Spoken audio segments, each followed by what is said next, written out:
Hello friends, good morning. কেমন আছো? আশা করি ভালো আছো। আজকেই আমরা ঘর ছেড়ে চলে যাচ্ছি, পুরনো বাড়িটা ছেড়ে আর কি। দেখো, সমস্ত জিনিসপত্র বার করানো হয়ে গেছে। এদিকে তোমার দাদাভাইয়ের বন্ধুরাও সবাই চলে এসছে। কেন যাচ্ছি সেটা একটু পরে তোমাদেরকে জানাচ্ছি, সঙ্গে থেকো।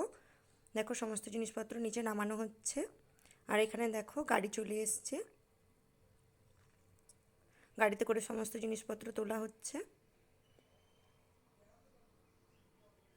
আসলে কি বলো তো, ঘরটা এতটাই ছোট ছিল, অনেক জিনিসপত্র ভর্তি হয়ে গেছিলো। মিষ্টিটাও আস্তে আস্তে বড় হচ্ছে। আর ওদিকে বাড়ি থেকে কেউ এলে অসুবিধে থাকার জন্য, আর নিচ থেকে জলটা তুলতে হয়, খুবই অসুবিধে হয়, আমরা যেহেতু দোতলায় থাকি তাই আর কি। এই দেখো, গাড়িতে সমস্ত জিনিসপত্র তোলা হয়ে গেছে। আর কিছুক্ষণের মধ্যেই আমরা বেরোবো। নতুন ঘরের ভিডিওটা তোমাদেরকে দেবো, তো তার আগে যারা সাবস্ক্রাইব করোনি চ্যানেলটাকে অবশ্যই সাবস্ক্রাইব করে নিও। এখানে দেখো, সমস্ত জিনিসপত্রগুলো প্রায় তোলাই হয়ে গেছে। টাটা।